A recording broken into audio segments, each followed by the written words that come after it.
For those of you who have one of the see-through rotary engines that I built, in this video I'm going to show you how to mount it, start it, and open it up for cleaning. Okay, first thing we're going to do is mount the base plate, and just mount this to something really strong.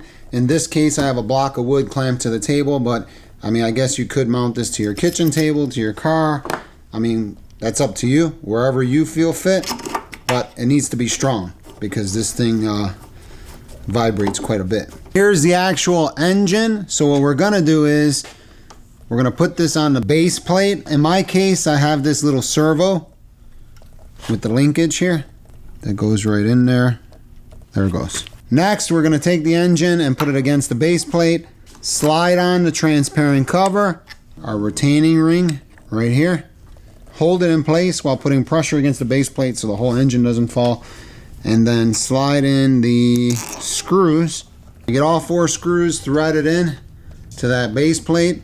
Now that I have the bolts in, they're all hand tight. We're gonna go through the tightening sequence. We're gonna start off by just snugging that one screw and then the second one in a crisscross pattern. We're just gonna make them snug. And then we're going to keep on going through the crisscross pattern. See, that one's loose now. It's just tightening down. Just make them snug until they're all about the same tightness. See, that one got loose.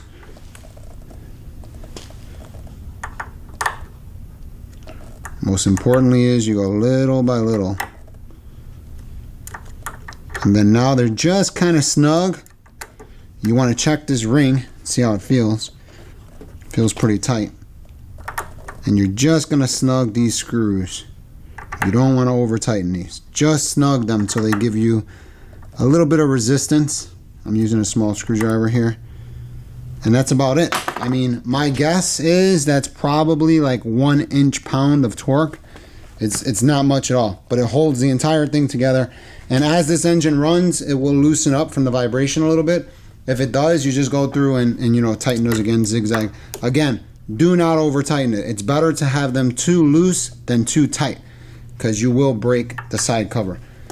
And that's it. So the next thing we're gonna do is put on our little collar, crankshaft collar.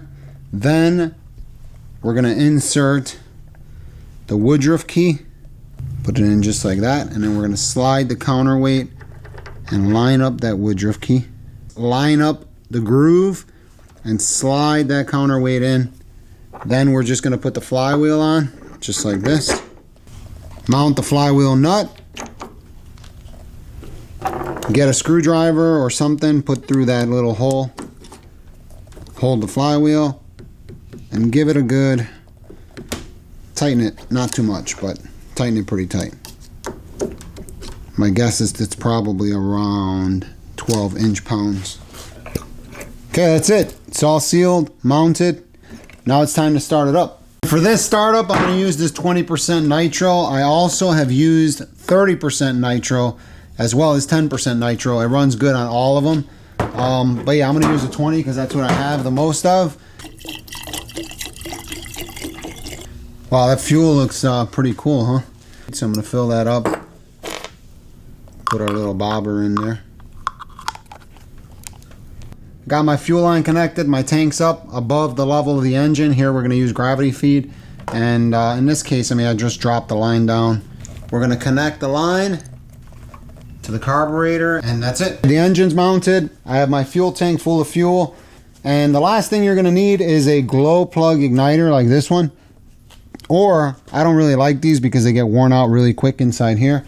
I'd probably use this like 100 times, and it's fully charged, it doesn't work. So what I do, I like reliability, and for me, I get a AA or a rechargeable AA usually, and a set of alligator clips and a clamp, and I just clamp the alligator clips on the battery, and it's foolproof. This thing works fantastic all the time. What you do is you take the alligator clips, you just put the positive right on the little terminal right here, and another one, which is the black, on the actual engine block or the ground right there, and that's it.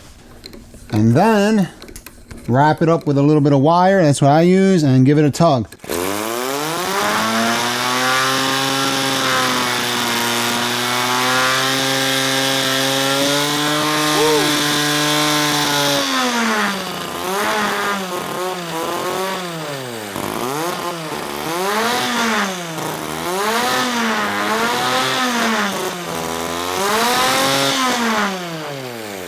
To shut it off, I just hold the throttle all the way closed. Just watch out, that's super hot. I actually just burned myself.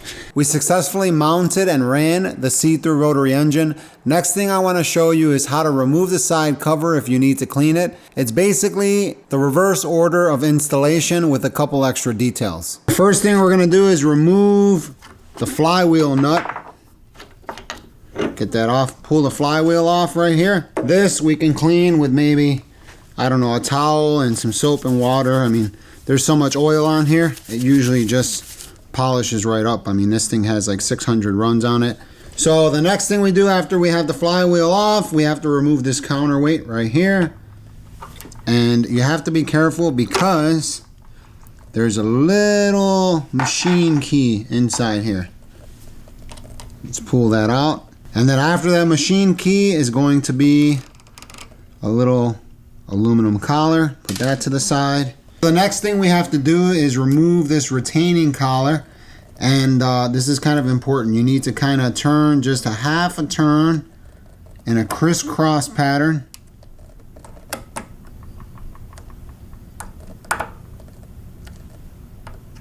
One at a time, just little by little. And that's it. Now it's all loose. When you take these screws off, you want to support the entire engine body from the bottom so it doesn't fall. And we'll take out, this is going to be our last screw we're taking out.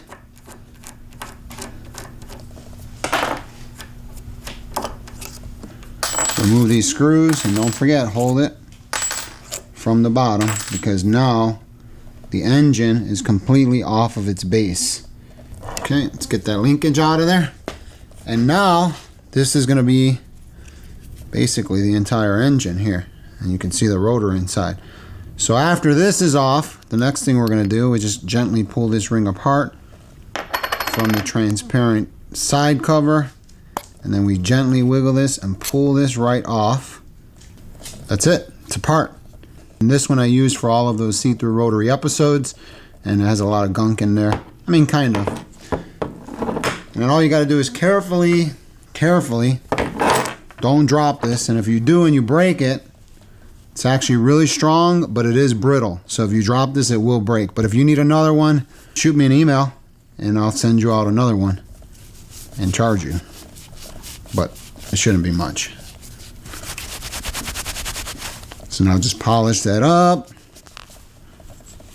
And I mean, this one has a little bit of staining going. I don't know what this is, maybe gunk. But I mean, it's transparent again. You can see right through it. We're just going to put it back together in the reverse order. And that's about it. So that's how you mount, start, and clean the see-through engine. Yeah, let me know what you think in the comments below. That's it. Done.